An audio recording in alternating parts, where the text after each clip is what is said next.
Hello, नमस्ते। मैं अवधि चौधरी लामडिंग असम से। मेरा आज का चर्चा इस विषय को लेकर के है जो कड़ा हम इन जनरल सभी लोग अपने कलाई पे धारण करते हैं, अपने हाथ पे धारण करते हैं, तो उसी को लेकर के हैं। मैं एक झलक दिखा देता हूँ जो इसको कहते हैं कड़ा जो है। तो सभी लोग कहीं घूमने जाते हैं या फिर मंदिरों में जाते हैं, तो गुरुद्वारे में जाते हैं, तो सामने में उसका दुकान मिलता है तो वहाँ से ले लेता है। तो ये कड़ा इन जनरल स्टील का, स्टेनलेस स्टील का और तांबे का और पीतल का। ये सस्ता होता है, हर कोई ले लेता है। सोना और चांदी का ये हर कोई नहीं लेता है क्योंकि ये एक्सपेंसिव होता है, थोड़ा उसका प्राइस होता है, हाई हाई होता है, इसलिए इसे हर कोई नहीं लेता। हाँ, ग्रहीय के कारण तो सब कुछ है। स्टील का वाला भी ये प्लानिटरी पोजीशन के हिसाब से देखा जाता है, पीतल का भी, तांबे का भी, सोने का भी, चांदी का भी। जो जिस बॉडी को डिमांडिंग है, जो जो जिस मतलब मेटल उस बॉडी में चाहिए होता है। तो इसी को मैंने एनालाइज किया है हॉरोस्कोप को बना के। मतलब एक मतलब हॉरोस्कोप किस तरीके से कड़ा को डिनोट करता है, जो किस टाइप का कड़ा होना चाहिए और किस टाइप के कड़ा पहनने से सावधानी रखनी चाहिए, जिससे इसका साइड इफेक्ट मिलता रहता है बॉडी में। तो उसी को मैंने एनालाइज करके मैंने पार्ट पार्ट मैंने अपने हाथों से हॉरोस्कोप को ड्रॉ करके आपको आप सबको समझाने के लिए मैंने बताया हुआ है किस हाउस को कड़ा से दिखाया जाता है और इसका इफेक्ट कौन कौन हाउस में जाकर प्रभाव उसका ट्रांसफर हो जाता है। तो उसी को मैंने इन डिटेल्स में अपने हाथों से बना करके आप लोगों को समझाने के लिए कोशिश किया हुआ है। तो उसी को देखें, ठीक है। तो उसको देख करके आप लोग समझें कि क्या सावधानी होना चाहिए, मतलब इन सब चीज़ों को जनरली मतलब एडॉप्ट नहीं करना चाहिए विदाउट एस्ट्रोलॉजिकल एडवाइस के बिना।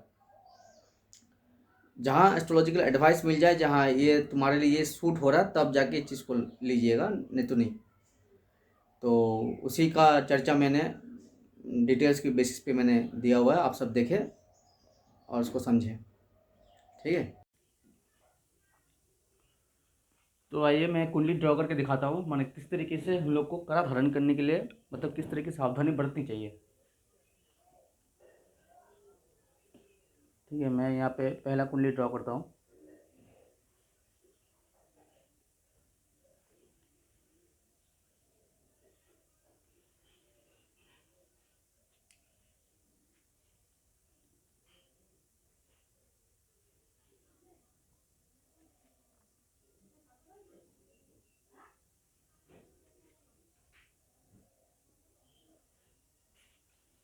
ये कुंडली के मतलब 12 घर है मैंने 12th हाउस है। जैसे first house, second, third, fourth, fifth, 6, 7, 8, 9, 10, 11 and 12। अब जब हम कड़ा धारण करते हैं तो कड़ा होता है हमारे थर्ड हाउस। ये हाथ का कलाई होता है, मतलब हाथ का रिस्ट। थर्ड हाउस, जब हम लोग हाथ में कोई भी कड़ा धारण करते हैं रिस्ट में, तो यहाँ थर्ड हाउस एक्टिवेट हो जाता है। अगर हम थर्ड हाउस को देखने जाए, थर्ड हाउस के साथ साथ 11th हाउस को भी देखना पड़ता है, उसके बाद 9th हाउस को भी देखना पड़ता है। अभी मान लीजिए कहीं से भी थर्ड हाउस में शैतान हो जाए, न शनि हो जाए, इस हाउस में मान लीजिए कहीं से भी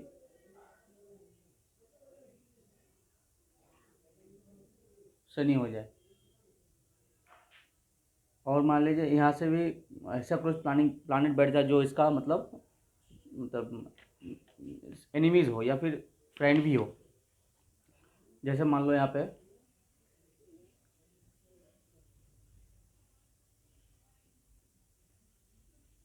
पे कहीं से भी राहु हो जाए और ये घर खाली हो, अगर इस बेसिस में अगर कोई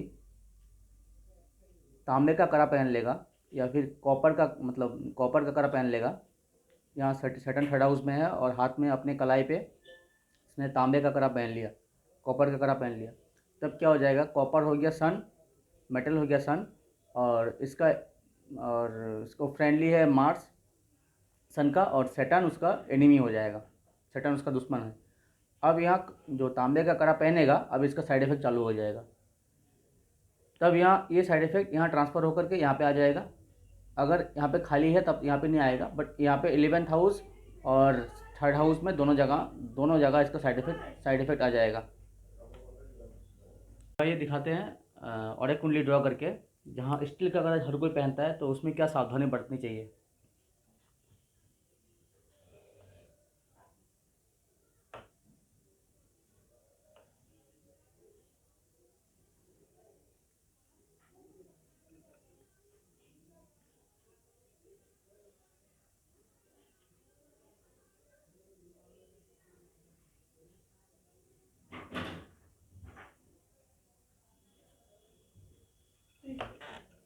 कुंडली का फिर से ये 12th हाउस बन गया।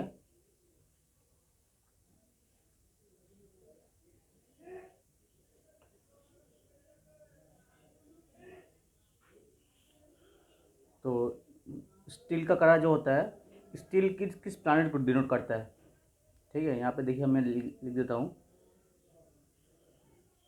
स्टील हो गया यहाँ पे बुध और शनि को डिनोट कर रहा है।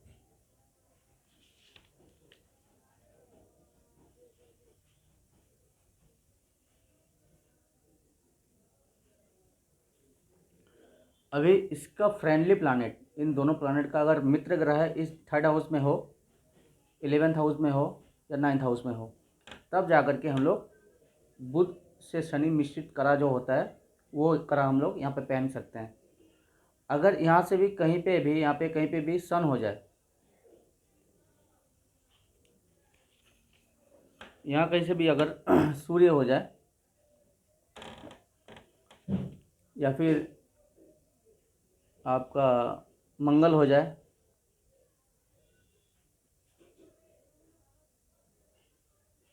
या फिर चंद्रमा हो जाए,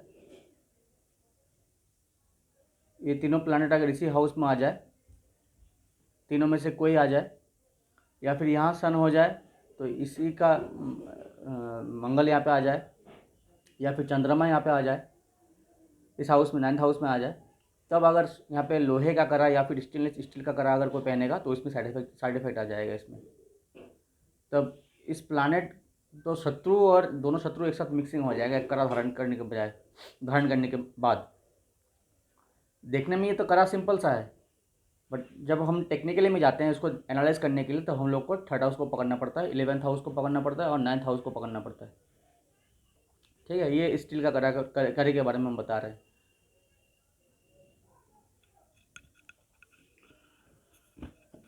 इन जनरल में ये दोनों कड़ा आदमी कोई भी लोग फट से अडॉप्ट कर लेता है। तांबे का कड़ा हो गया और स्टेनलेस स्टील का कड़ा हो गया। तो ऐसे में मतलब हॉरोस्कोप एनालाइज करके ही ये सब इन सब चीज़ों को मतलब एडॉप्ट करें। और एक मैं कुंडली दिखाता हूँ, वो मतलब चांदी का कड़ा कब पहना जाता है और किसे इस चांदी का कड़ा पहनने से साइड इफेक्ट हो जाएगा। आते हैं चांदी का कड़ा किसे मतलब धारण नहीं करना चाहिए। तो मैं एक हॉरोस्कोप ड्रॉ करके दिखाता हूँ।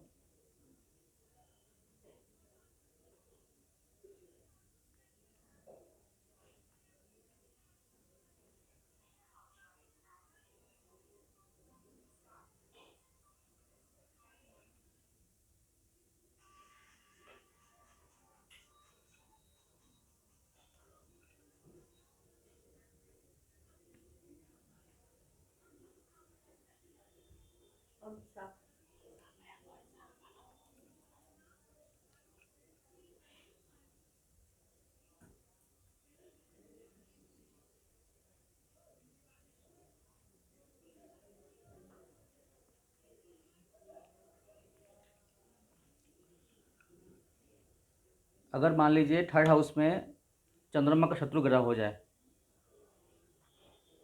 जैसे मान ले यहाँ पे कहीं से भी शुक्र हो जाए, ठीक है, तो यहाँ पे मान लीजिए कहीं से भी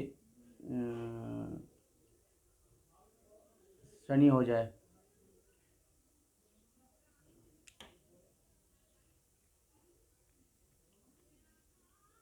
और यहाँ मान लीजिए कहीं से भी आपका केतु आ जाए,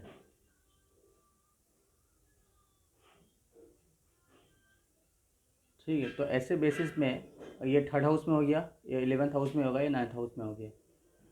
अगर ऐसे बेसिस में कोई अगर सिल्वर का कड़ा पहन लेता है या फिर सिल्वर का कोई भी कड़ा धारण कर लेता है, मतलब ऐसे इस टाइप का, तो उसमें क्या हो जाएगा, इसमें यहाँ तीनों जगह से उसका साइड इफेक्ट मिल जाएगा एक सिल्वर का कड़ा धारण करने के बाद। क्योंकि यहाँ सिल्वर इन तीनों प्लानेट से शत्रुता रखता है, मतलब यहाँ चंद्रमा ये तीनों प्लानेट से शत्रुता रखता है। अगर यहाँ अगर सिल्वर बैठ गया या पे अगर चांदी आ गया, तो यहाँ शनि के साथ इसका साथ जो रिलेशनशिप बनेगा ये जहर जैसा बन जाएगा। यहाँ जो रिलेशनशिप बनेगा ये भी जहर जैसा बन जाएगा। यहाँ क्या करेगा शुक्र, यहाँ पे शत्रु सूत्र शुक्र के साथ करेगा।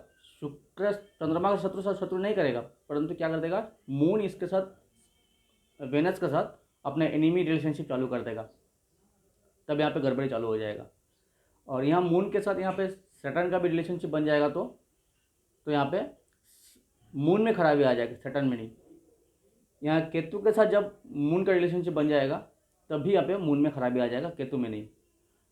और मून के साथ जब वेनस में रिलेशनशिप बन जाएगा तब खराबी वेनस में आ जाएगा, शुक्र में खराबी आ जाएगा। तो ऐसे केसेस में चांदी के कड़ा पहनने के लिए थोड़ा सावधानी रखें, ठीक है।